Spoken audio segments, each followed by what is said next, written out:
Hey, family.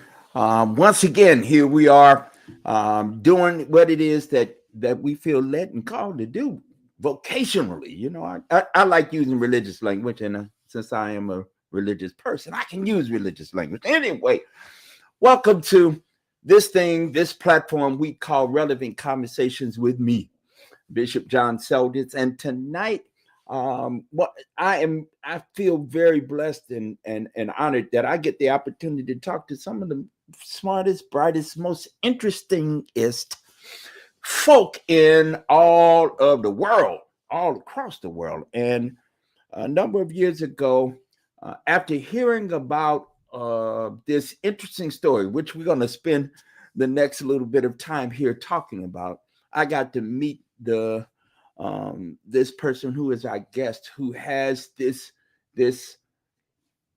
enormous task of representing the legacy of her ancestor.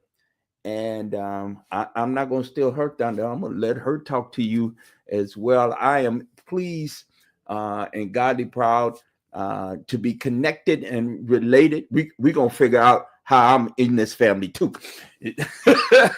But certainly we're godly proud and pleased to have her for the first time on this our platform. Let me introduce to you Her Royal Highness Karen Chapman. Come on and greet our friends and family. Hello, how are you doing? You were doing a wonderful job, actually, introducing me. You made me bigger than life, but yes. How are you doing this afternoon, Dr. Selders? I'm doing very well. Listen, we're not gonna take a hold. We're gonna jump right into this thing. Let me first do just a little bit of storytelling from the Hartford end of this story, right? I came into the knowledge of Prince Abdulrahman, and you're going to talk much more about who he was and who what brought him to Hartford in the first place. We'll spend a little time there, but I came into the information because of some of the work I've been doing around Black folk in Hartford and in Connecticut. I have a research project that I am working with, kind of, in collaboration, in conjunction with folk at Trinity College. A number of you know that I have some role at Trinity College here in Hartford. And so I would be bopping along doing my work, and then we find out about something that happened almost 200 years ago. And we kept digging and you kept digging. And for those of you who do research, here's how this goes. You'll be looking for something and something else will pop up. And then you would go down the rabbit hole. And then what? There's another thing. And there's another thing. And all of a sudden, the original question and theory and theorizing you've now found receipts on a whole nother level. And you ultimately, I call them receipts because, in fact, there's what we do know is that there's some paper somewhere. Somebody wrote something down. Somebody made some reference to some things. And that's, in fact, how we found you, Princess Karen, and in fact, found your ancestors. So I'm going to pause just for a moment to say, how we doing? We're doing great. And as you said before, you can go from one thing and unearth a whole bunch of other things, right? So I grew up in Natchez, Mississippi. And for those who don't know the story of Prince Abdulrahman, he was a Moorish and Fulani prince. And to break that down, he had Moorish, which came from Morocco bloodline, as well as Fulani that came from the Fouta Djallon region, which is now Guinea. He was a son of a king. His father was Ibrahima Sori, and he was in the country of Fouta Djallon, which is now present-day Guinea and Tembo, and he was captured not by the slave traders per se, but by rival, tribe. and they sold him to the slave ships. He ended up in Natchez, Mississippi, after first going to the Dominican and then to New Orleans, and he was finally sold and bought by a gentleman named Thomas Foster. I was born in Natchez, Mississippi. It was the second largest slave town in the United States.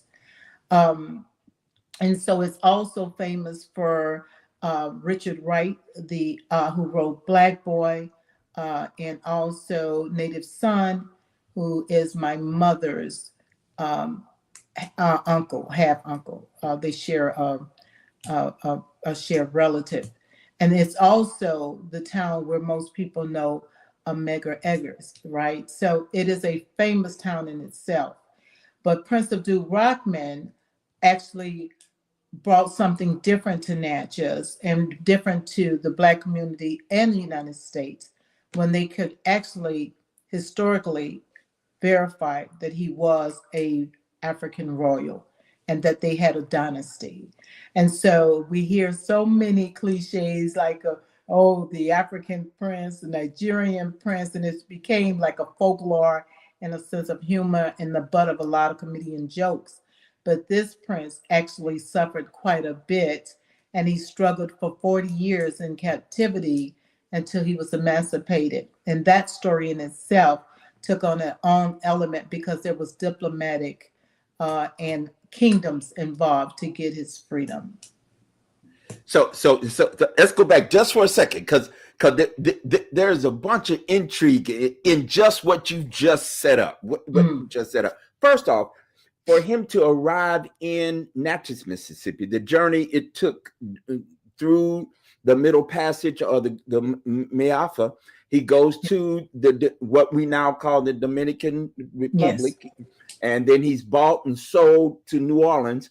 And then, just in case those of you don't know your geography, New Orleans is at the very end of the Mississippi River, and so he and those enslaved Africans went up the Mississippi River and were ported off in all the towns along the way. That's why today Mississippi has the one of the largest populations of African Americans, because there were a bunch of enslaved Africans who worked those plantations in Mississippi. That's a topic for a different day. But he worked there with the Foster family. In fact, to the point that he was the guy in charge. He was running Massa's business, because in fact, Prince Sori was a leader. He had command over men and women. And so his leadership brought him into distinction, serving Mr. Foster, Colonel Foster. I think he was a colonel during the one of the wars. And this is the intriguing part of this story for me. He was in town doing his business, and he was seen by a physician who had come to Timbo, where the family and the family was in Africa, and had gotten injured, took ill, and it was the family there that took care of him, and he recognized him from a distance in Natchez, Mississippi, of all places. And that's where the connection came, that his family nursed me to health. So we need to get him out of here, because he shouldn't be here. If anybody, I owe him a debt, because it was his family, that saved me. And in fact, talk a little bit about that part of the story. Yeah, so that's really a quite interesting story. So, like you had said, Dr. Selders, Dr. John Cox was a physician that was on was on a ship, for a supply ship. It wasn't actually a slave ship, and it was in Africa. And he was out on patrol, because they had relationships with these African nations, and he was out with one of the other crew, and he got sick, and then he was being nursed during that time, And then it was like, okay, I'm too sick to get back on the ship and I need help. And so Ibrahim Sori, which was Prince Abdulrahman's father, said, bring him here. And, there weren't a lot of white men in the regions, so they nursed him back to health. And in that home was Prince Abdulrahman. And he was 17 years of age when Dr. Cox first met him. So fast forward now, almost 40 years later, it was 30 years to be exact, he comes across this young African male, and he doesn't notice him at first. Actually, it was Prince Abdulrahman that noticed him. And he said, I think I know that man. So he was with one of his subjects that he had become enslaved with him, named Samba. And he said, can you please go and see if that gentleman has a patch over his eye? And the Samba came back and reported, yes, he does. And he realized at this time this was the same man that his father had nursed back to health. When he went to greet him, all of a sudden, Dr. Cox recognized him as well and reached out and hugged him. And he pushed him off because other, white people were around. And he says, no, I'm not a prince anymore. I'm a slave. And so that's kind of how his journey started and his journey to freedom. I love that part of the story. This part is this story has huge import. Oh, and might I add, Dr. Selders, that Dr. John Cox was an Irishman. So they had met over on a whole different continent in Africa. There was no reason for this white man to be in Natchez, Mississippi, of all places, but he had set up and decided that Natchez was so profitable because at one point, Natchez was the richest town in the world, not in the country, but the world, because of the tobacco, sugarcane, and cotton. And King Cotton. Yes, King and Cotton. of course, those of our ancestors, yours and mine directly. For those of you who don't know, my mother is from Mississippi. So all of my mother's people come from just a little bit away from Natchez, Mississippi. In fact, well, it's across the way a little bit, but it's in that region of Mississippi, a town called Waynesboro in Wayne County, Mississippi. So I have roots in that part of the United States as well. Now, so here we go. I like to add that I don't think a lot of people really understand. So to have slaves back in that period, you had to be well off. Not every white person in America had a slave. This is just a fallacy that most people believe. There were plenty poor white people that could not afford slaves, right? So in Natchez, Mississippi, in Adams County, because actually Prince Abdulrahman was kept outside of Natchez in the county, which is now Washington. But Natchez was the big booming town at that time. Most people in Natchez, Mississippi, we can trace our ancestry up to the 8th generation because we came straight from Africa to Natchez, and most of us didn't leave. Also, there's a high probability that most people in Natchez are biologically related because of the small amount of white people that own slaves, and they did interbreeding. So there you have it. That's why Princess Karen and I said we might be related because the nose knows. The nose knows. That's exactly right. So here we are. Now we pick up this story.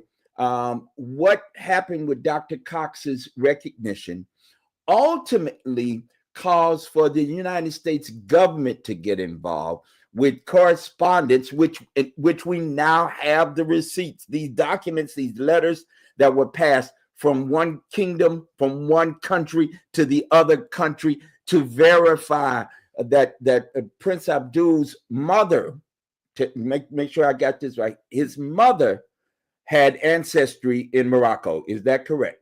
Yes. So the way that it has been told and has been told through the generations is that Prince Abdulrahman was a Moor. And he was a Moor because, so geographically, so the Moroccans came into Mali and kind of did a sort of like colonialism, right? They colonized Timbuktu, the Mali region, right?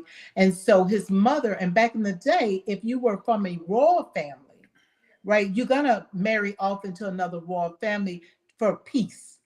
And this is what happened. So his mother had that Moorish bloodline. They even talked about when he first came to Natchez how he had this long, beautiful, wavy hair, and how the master made Thomas Foster made him cut his hair because he wanted to, this was a punishment sort of way. You're going to cut that hair. You're going to blend in like everyone else because his hair was different. And his complexion was lighter. Of course, in the sun, he got dark and they depicted him like that, right? But yes, and that's where that nobility came in, which he used in his favor, especially since he was an educated man, spoke 5 languages, and was fluent in Arabic. Because in Timbuktu, that is the language, or was the language of that region. And so he was able to not only speak in Arabic, but he was reading and writing. And there was a newspaper man called Andrew Marchok, and he ran the local paper. He had Abdulrahman write in Arabic, and it was forwarded to Henry Clay, the Secretary of State, which actually took it to John Quincy Adams, the president, who then sent a message over to Morocco saying, hey, we think we have one of your people. They vetted him and say, yes, he's ours. You need to let him free. See how this works, you all? This was 200 years ago. 200 years ago, this happened. 1827, 28, right? 28. Yes, it was in 1827 they got the ball rolling. So it was a little bit before that because it took 10 years. So it was like 2000, it was in 18, I want to get my years right, but it was in the 1818. It was in 1818. It took him 10 other years after they realized he was actually a prince. It took them 10 years still to gain his freedom, because what Thomas Foster said was, okay, I'll let him go. However, somebody got to pay me. And so that's when the president of the United States says, have him come to see me at the White House. And he gave, and it's on the books, where John Quincy Adams actually gave money for Prince Abdulrahman's freedom and that of his wife, Isabella. All right. So now, and check this, y'all. Check this. This is when now the story gets hot. Because of the discovery of Prince Sori and this relationship, now people wanted to get on the bandwagon, right? So the other folk wanted to get in on this, right? And at the same time, and in fact, around the same time of his initial contact and discovery, in that period of time, there was a organization called the American Colonization Society. Some of you all may have heard of it. That got started and founded. Their founder said, listen, we need to do the best we can to purchase the freedom of other Africans who have been enslaved.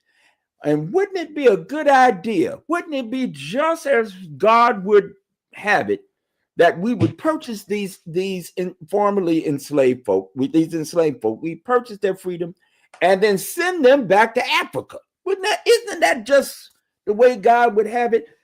And if we convince enough folk to do that, we can get rid of all of these Africans.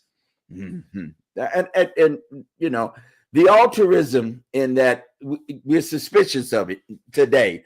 But that was the thinking. And so the American Colonization Society got started. We now know it was the beginnings of the American Colonization Society that ultimately led to the establishing of the country of Liberia, which are the leadership of Liberia are those ancestors today of those formerly enslaved Africans who were here in America, who were repatriated. It didn't even matter what tribe they were from. They didn't necessarily have to be there. But Liberia is on the west coast of Africa. We now know that the enslavement period was all over Africa, Southern Africa, Western Africa, and East Africa. So, as we have done, some of us have done our DNA, and gotten that DNA test, we now know we have ancestry, that dates, that's all over Africa and have connections to multiple places. But the largest number of those who were enslaved here in the United States make their home is West Africa and Southern Africa. And here's another interesting fact that we don't talk a lot about. Many of us, our sojourn was through South America. In fact, the Portuguese were the first who were involved in the enslaving of Africans for the purposes of making money. Let's just be very clear. And this whole idea of plantation work, freed labor, the Portuguese popularized that. And so they brought a lot of Black folk, Africans, through the Mayafra, through the Middle Passage to South America. And it was from South America into the Caribbeans, and the Caribbeans into North America. So those stories we need to tell more of. The reason I really appreciate your story, and let's talk more about how this ultimately came to national prominence. Now, Prince Sori went to Washington, D.C., got money from the president, and then others got on the bandwagon, right? Yes.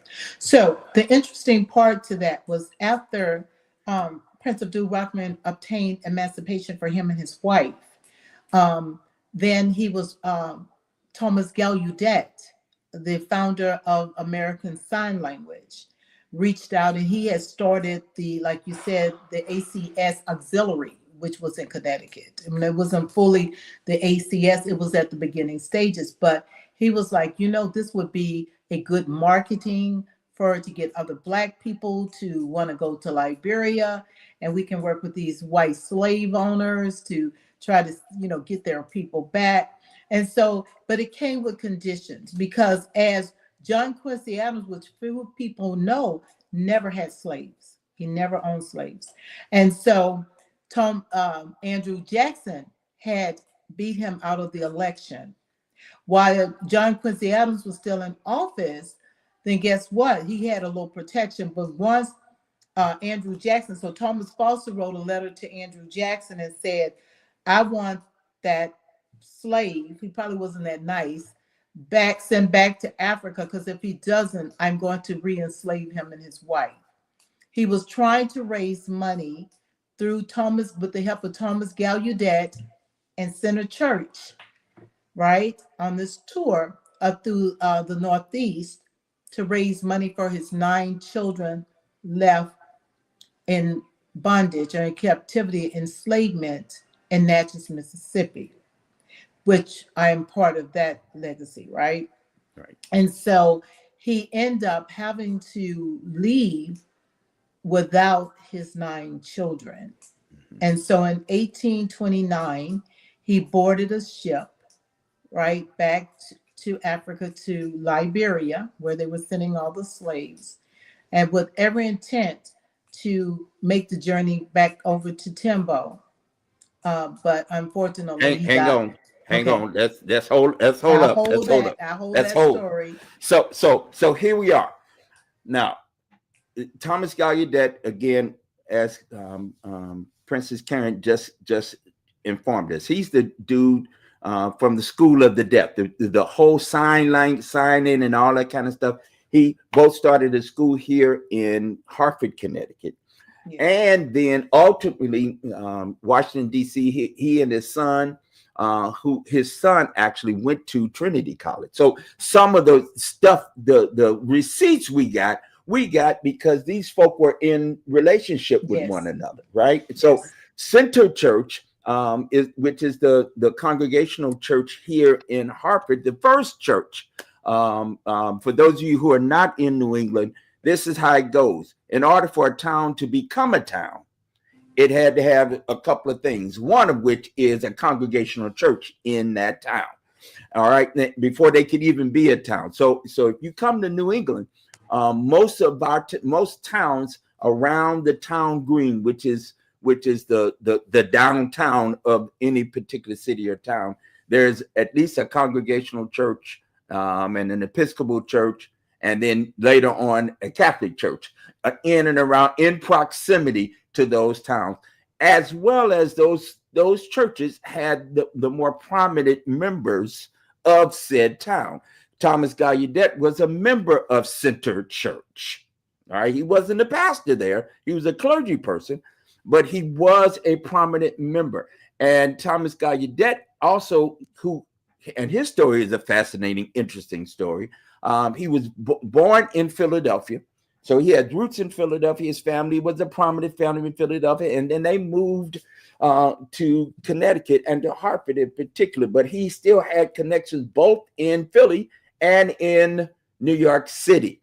Now, again, let me give you the time frame. We're now talking 1828, 1827, 28.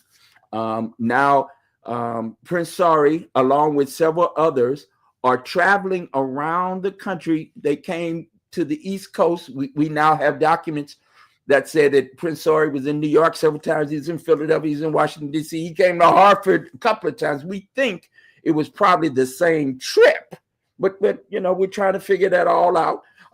But that he came here, then he went to Boston, then maybe possibly came back here, went down to New York City, and then maybe came back here again. There were several events. We have some receipts on the event. In fact, Thomas Gallaudet wrote a book about Prince Sori's visit.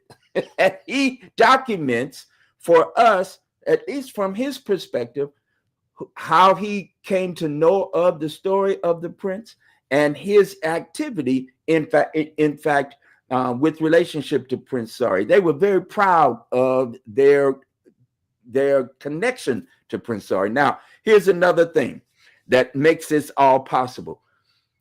The one of the underlying reasons that the people who were involved in the American Colonization Society and the Connecticut Colonization Society, that's what you're talking about, the auxiliary. They in fact founded the Connecticut Colonization Society in conjunction with and in association with the national organization. Yes, absolutely. Right? Correct. They started that because what they wanted to do ultimately was to Christianize Africa. Yes. So these formerly enslaved Africans who are being emancipated, who have been freed, their freedom are being purchased by these benevolent folk.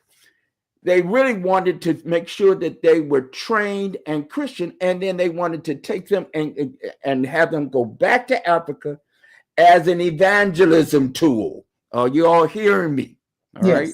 Now, what's funny about this whole thing, and Princess, you and I kikied about this, because we understood that Prince Abdulrahman Ibrahima Ibn Sori was Muslim, and he was always going to be Muslim. And in fact, many enslaved Africans who made the journey to the Americas, they were actually Muslim. So one of the things I found very interesting that we have to understand that is shared amongst African Americans, one cultural value is that we know how, I'll say it this way, there is a dual consciousness between us. We understand that we got to do it one way because some group of people, y'all call it, what y'all call it? Making it so we're making. Well, that too, but we do a little code switching. That's what y'all call it. Y'all call it code switching. So we know how to be in the company of some folk.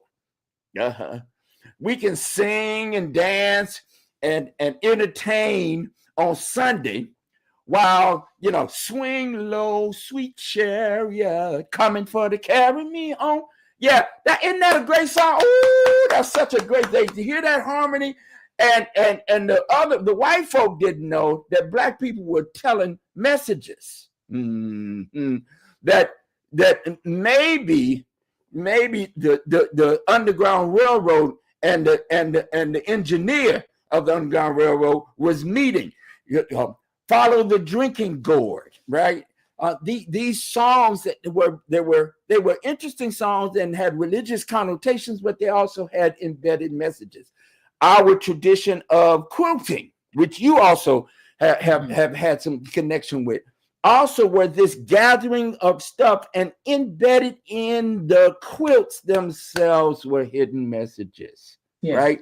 So one of the things that people, I've just interestingly, I've heard a conversation that's stirring up about there is no African American culture, and you would be wrong to repeat that lie. We have embedded in who we are as Africans here in the Americas is this very fundamental idea that we can say one thing, represent one thing, understand one thing, having or say one thing, but it may have 3 or 4 meanings. If I'm wrong, then why is it that Michael Jackson could record a song, title the song and the album "Bad," and bad means good?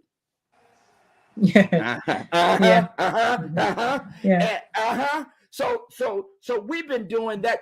That's not something new. That's an old tradition, right? That within the context of African Americans, we've been doing that since you can't remember a time that we didn't have conversations in front of folk that meant something else. Yeah. Well, I also wanted to take you back to a statement that you had said. So a lot of the Africans that came over were Muslim.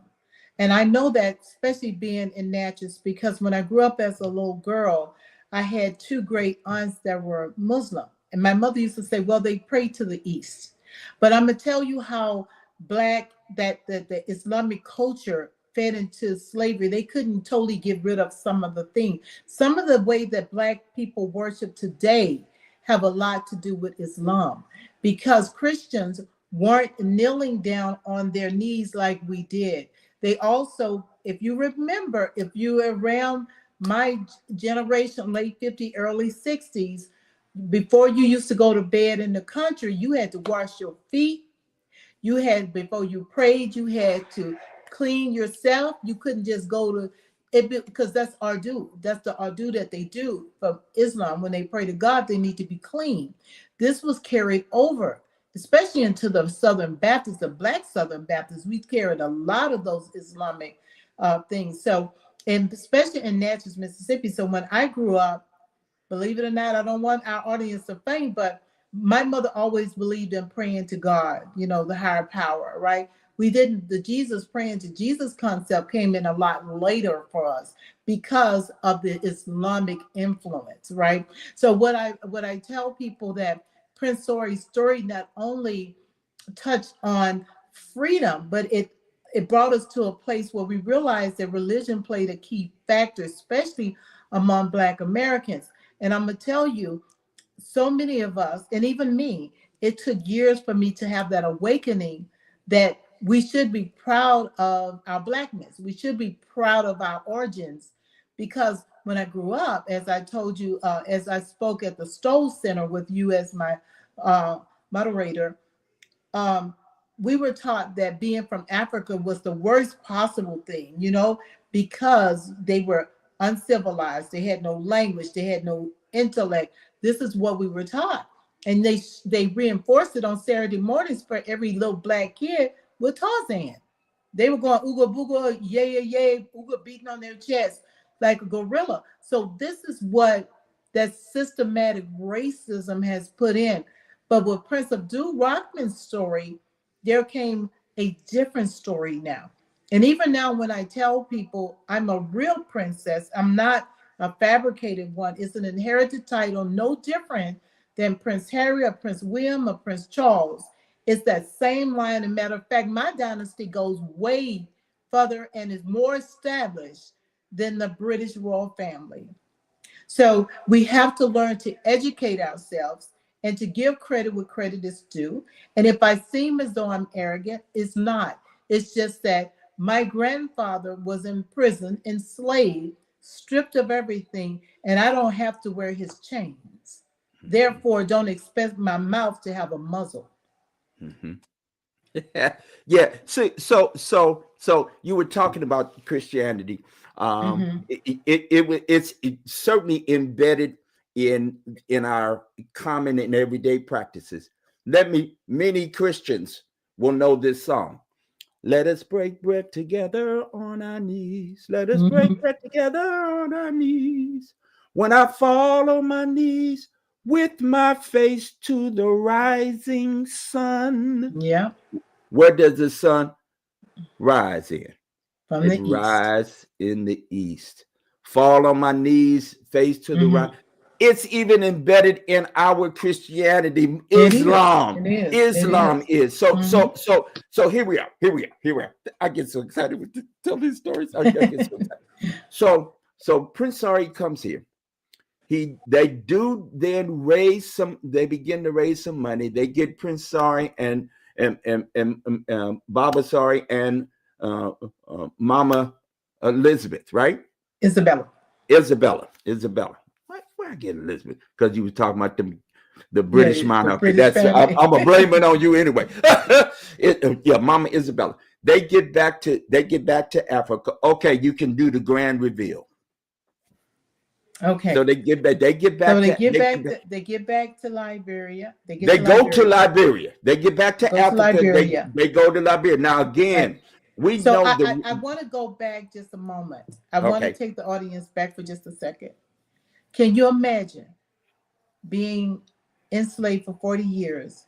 You 40, finally 40, meet a woman, 40 40. years. You finally meet a woman. You've been married to this woman now almost 40 years too, give or take 30. And you guys have not only children, but you have grandchildren. And they tell you you can't take anyone with you. The mother is broken. The father is broken. He's 62 years old, roughly. I got to look it up. I think he's around 62. He might have been. Yeah, he was 62, I think. He might have been a little bit older. And here he is.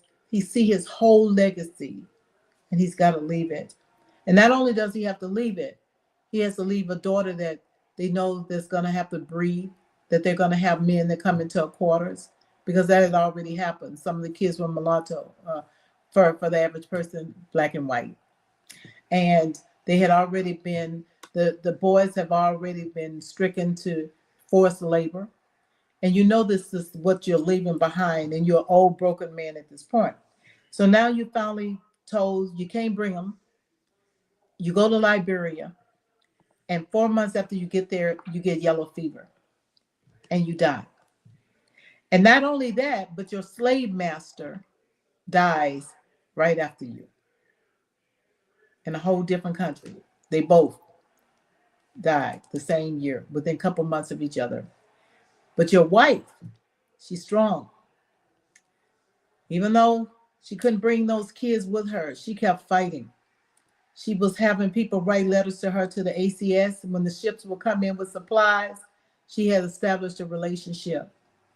And she had two of her children, Levi and Simon. They end up going to Liberia through the ACS Right.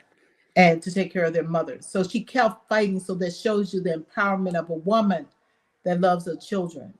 She Mhm. didn't stop. And to be honest with you, Prince Abdulrahman knew that he was fighting a losing battle. He wanted to free his sons first, not his daughters, because he knew that the daughters would bring profit to the slave master by having other children. Because what people don't understand is that in a market of supply and demand, a slave was expensive for a white slave owner. They paid $900 for Prince Abdul Rahman. So each slave, so that was a lot of money. $1,000 was a lot of money back in those days. So when you have a baby, guess what? That's free labor. You grow that baby. If that baby starts working in those fields at 5 and 6, running errands, doing things, and then if you get a girl, that's even more profit because she can have other babies, just like you breed animals. So he knew that if he tried to get the girls, it would be a lost cause, but to get the boys, he might have a chance. Mhm. And so this was the light that when they were sitting on that ship headed back to Liberia, this is the brokenness. So a lot of people say not only did he die from yellow fever, he just died from a broken heart. Broken heart. Yeah, broken heart. Yes. So he passes away. They are now Mama Isabel is in Liberia. She ultimately gets two of the nine children to Yes. join her and their families. So they Yes. have family, And wives, their and children. So children. Simon brought over his children with him because it was Simon that had the children. All right. So they get there. And what's fascinating about this story, you now have connected to the family of Simon and his children and their ancestry. I have. You have connected to not only the prince's family now in Guinea, right? But also your direct family, right? So Yes. you are your great great great great great great great great great great great great. So you're Right. seven, right? You're the Yes, I'm seventh 7. generation. You're the fifth granddaughter of Prince Yes. Story, Yes. right? Great Yes. granddaughter, in fact. That's right. That's Yes. how they go. And Seven. so Yeah. ironically, so in 1978, the King of Morocco came to the United States. My mother is from Natchez, Mississippi. She was born there, but she moved to California when she was 13 to Oakland.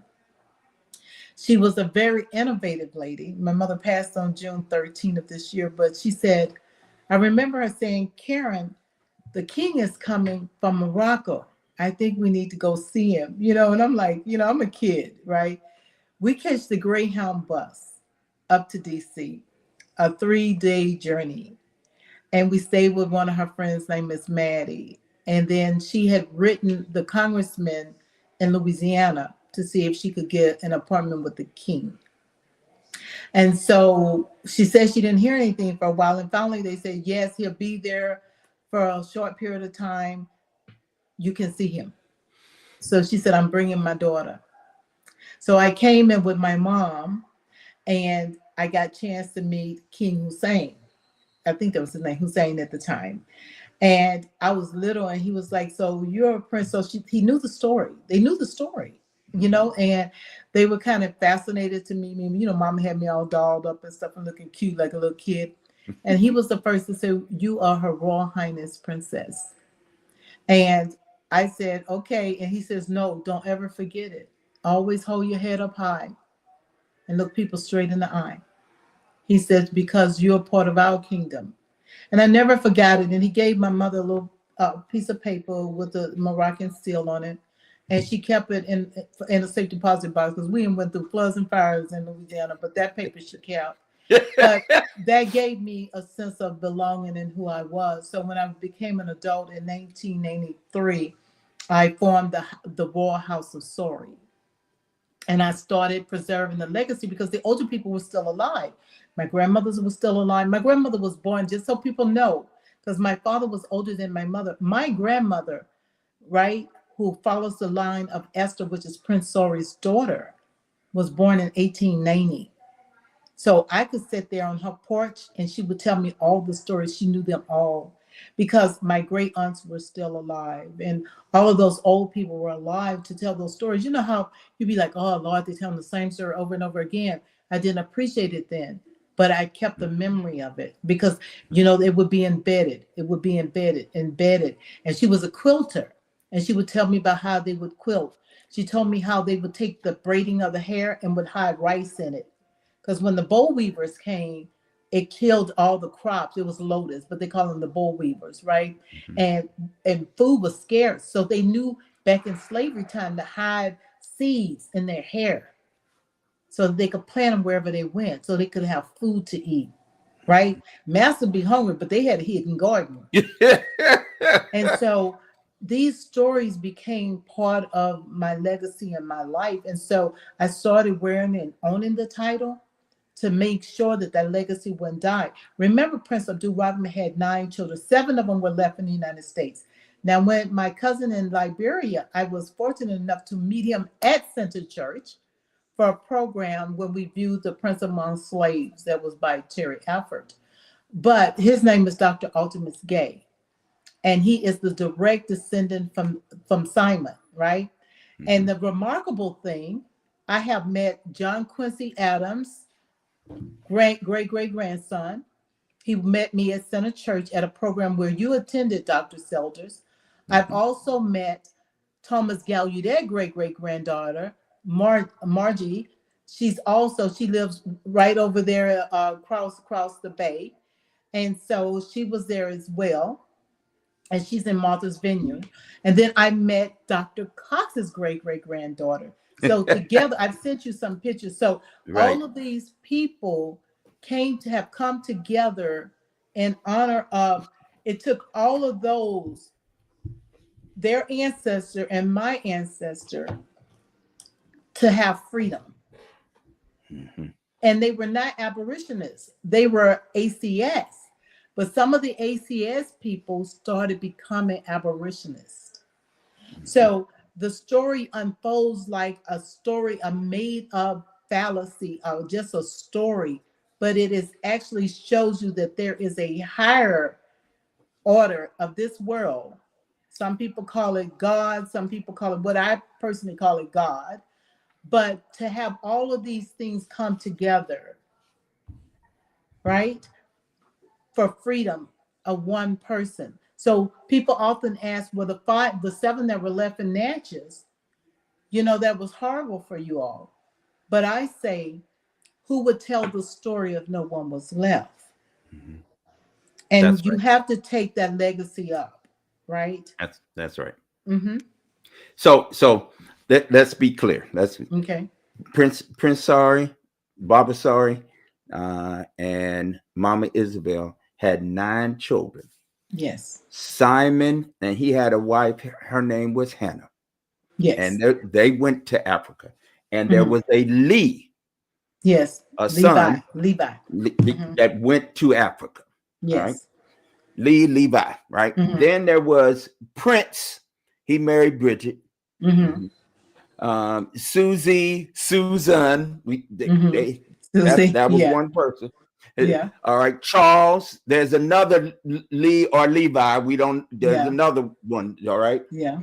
Kate, Mm-hmm. Phyllis, Mm-hmm. and your great Esther. grandmama Esther. Esther. All right, these are the 9 children. Now I need to talk about one more thing. During the visit a couple of years ago, you and your family, the elders from Timbo, your cousin from Liberia, and other kinfolk that some of them live here in Connecticut. It was quite a reunion where I did get to meet the great grandson of John Quincy Adams. Yes, he was just like him. God, yeah. And they look so much alike. Yeah. Just like you can't make this up. You favor Prince Abdul. Yeah, that's what I've been told. They say the nose knows. The nose knows, and we're gonna get to that in just a second. But this interesting connection and cross connection of histories and people's families that leads us to one of the questions I wanted to get to ask you that we ended up talking about is what wet your whistle. How did you grew up knowing these stories? Yeah. Now, I would say for many of us, we also too know some of these stories. Our families have these, if you around the old people, and I hung out with all the old people in my family, they tell you stuff, right? And you didn't actually understand what they was telling you until much later. You have this remarkable family story to which you have now released a book. That's what I was trying to get to. I tried to get to this story because you now, because of your own work and some of the work that both your cousin over on the Africa side and some of the work that we've done here, with our partners at Center Church, and we have to name the Reverend Dr. Eric Hurst, who has led the charge in relationship to the discoveries of some of the documents that from 200 years ago, y'all, 200 years ago. This ain't just happened yesterday. This ain't happened a century, I'm sorry, a decade or two ago, not even a century, 2 centuries ago. We can tell this story and tell this story pretty accurately. There are a number of different connections with the Episcopal Church, which is in fact the bishop of the Episcopal Diocese here in Connecticut. He was the 3rd Episcopal bishop of the Diocese of Connecticut. Is also the founder of then Washington College, which we know today as Trinity College. So these founding folk of the college were also a part of the group that were involved in the founding of not only the Connecticut Colonization Society, they were also founders of the American Colonization Society. Hold on. They were also the same folk 10 years later that were involved in the Amistad, the boat, with the Cinque and all that kind. They were. These are the same peoples. These are the same people, and they were also a part of the failed attempt to establish a black, what I would call it, HBCU here in Connecticut. That's true. There almost was a black school in the 1830s established for the education of black men in New Haven, Connecticut. That's where Yale is, for those of you who don't know. So there's this rich history of folk. The reason the reason Liberia is important because, in fact, we graduated here at Trinity College. There was a graduate of at least one. There were probably several black men that got master's degrees, and those men went to Africa as well through Liberia. And one of those men, 20 years after arriving in the late 1820s, established a school called the Fourah Bay School, Fourah Bay. That is now the Fourah Bay College is now a part of the University of Sierra Leone and is in the UNESCO historic sites. The building that was established in Sierra Leone still exists. And for a period of about 125 years, it was the school for Western education in West Africa. So those who came and got degrees in the Western context. Now, I say that only to say this, that you all, if you're African American, people would say this as a term, from here to Timbuktu. We didn't know about Timbuktu. We didn't know what that was really. It was just the inference was that Timbuktu was far away from here. Well, we now know Timbuktu houses one of the oldest of what we would call a university. And they have documents and books. It was the site. In fact, it was a historic site for over a millennia for education. And Prince Sori was educated in Timbuktu. Isn't it interesting? To speak 5 languages and, in fact, to not only speak Arabic, but to write. I'll happen to be with you. This is the last little bit of notice, and we have to get you back. You got to come back because we got to talk more about this. All right.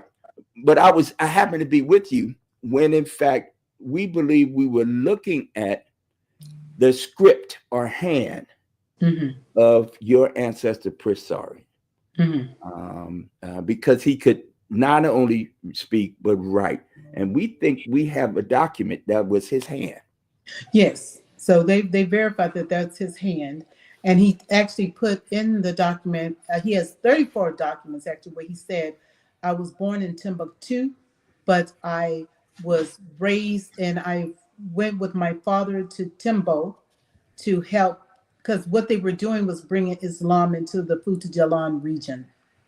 And so he was educated. Not only was he educated, he was born in Timbuktu, right? And he would go back and forth. And people were like, it's so far. But remember, they were conquerors, right? And so they were already on the seas. They were already, they were conquerors. They were herders. They knew how to travel. And so there's so much on earth. So on my research and the things that I've teamed up with, because I just signed a partnership with the Greenberg Center at Trinity College and with Center Church to formalize, and Dr. Selters, you were part of that development, because they also saw the value in, let's go and unearth some of these documents that are not known to the public. Let's try to archive, catalog these things and bring them to the public, because it is time for people to really understand the significance of the intellect that was coming out of Africa. And so, yes, when my grandmother used to say, from here to Timbuktu, but guess what? Remember, there was a lot of Africans from the Mali area, from the Timbuktu area. So they would talk about home from here to Timbuktu. So that's where the term came from. They were telling us where they were from. We didn't get the message. We didn't get the memo. We didn't understand. That's exactly right. Let me show your book. Look at Prince Sori. Y'all see that nose? The nose. The nose. The nose. This is a work that I am proud of you for having developed and written.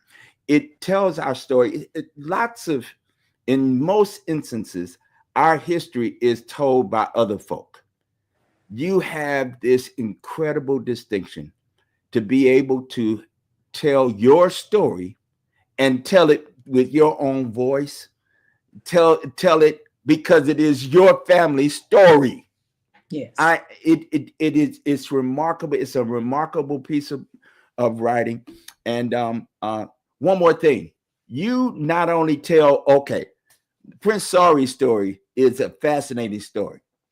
But what's even more fascinating is, and you named it, there were two of Prince Sori's children that ultimately went back to Africa. 7 remained. I also had the privilege. I had my popcorn. I was looking in the corner. I say it in a funny kind of way, because y'all had a little family squabble when you realized that in the telling of this story, money had continued to be raised over some time, over years after Prince Sori had passed away. Remember, he died in 1829. Mm-hmm. All right, just a few months after arriving back, and then they continued to raise money, and we found out some interesting things. And the question that money still were on the books into the 1830s. Mid 1830s, there still was a fund that folk put money in on the books. And so the question you asked, I thought was sincere, and it was a moment of pause for all of us. You asked the question. What was that question you asked? I said, where's the money? What happened to the money? Because if you were still collecting the money and you didn't free the children, what happened to the money? And you can always follow the money, right? That's the best trace of anything. If you want to know what corruption's at, follow the money.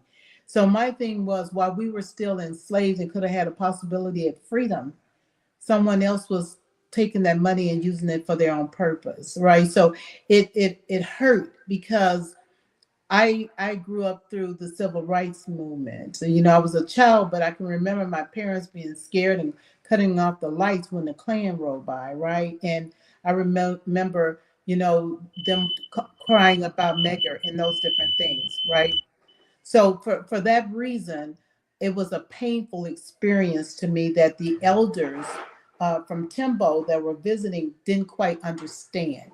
Because if you've never been from a slave, or you never endured the civil rights or the Reconstruction of the South, or have the oppression where you walk down the street and you keep your eyes down not to look at white people in the eye, for fear that you might have like a Emmett Till situation if you have a boy and you don't understand that. My thing was, where was the money and what happened and why weren't we freed? Thank you very much. Listen, we got to go. Okay. I have occupied you this whole time, It was a pleasure. and our time is up. Listen, what I want to do is have you back. I want to have you come back, and we're going to continue this story. There's some pieces of this, but let me put the book up again. Tell the folk how you can get the book and how you can be involved with your foundation and all the other things that you got going on. So just quickly, my book is on Amazon. You can just put in The Lost Crown of Prince Abdulrahman. I know it's long, but it has significance because we were redeeming his crown. So I'm the sovereign. You can also look up, just do a quick ChatGTP, a Google search on the official Royal House of Sori. It's really easy. It's www.torhos.com, and you can find me that way. But please, if you want to read the book, if you can't afford the book, if you send me an email, I'm looking for reviewers anyway. I will be glad to send you a copy, right? Up to at least 20 copies. I'm not going to go past that. So the first 20 people that actually reach out to me, I'll send you a book. But this is a story that I think resonates with everyone. It's just not my story. And this story is not really about Prince Sori, the book. It tells a little bit about him, but it tells what happened to those 7 children after he left. So thank you for having the story. me. Yeah, that's the thank story. You for having me. We gonna have to do some more work on that. Listen, you can tell I'm excited. You can tell that this is a riveting story, and I appreciate very much Princess Karen for taking the time out and sharing on this platform this fascinating story. We're gonna come back and hit it again and dig more into this story. Is an American story. It's an African American story. It is our story. And thank you again, Checker Karen, Princess Karen, for joining us. And we're going to be back at the same channel doing the same kind of stuff in the coming days. All right. Stay tuned, folks. And bye-bye. So then, good night. Bye-bye. Blessings to you. Peace. Peace.